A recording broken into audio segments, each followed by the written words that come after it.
most of us can say we've been in a relationship that had to end.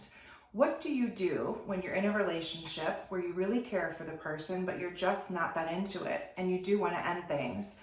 However, the other person is still very much in love with you.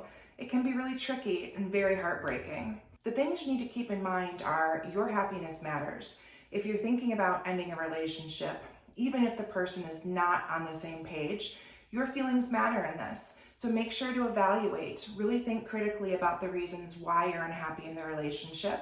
And if the conclusion is you want to get out, then you should absolutely do that. There are some things you can do though to help the partner who is struggling. For example, having a final meeting or meetings to get closure on the relationship is very much appreciated. It'll give you an opportunity to discuss the things that went wrong in the relationship, and it will give the other person an opportunity to discuss the reasons why they're so heartbroken. Remember, closure is extremely important when ending a relationship, especially if the other person feels as if they'd like to continue in the relationship.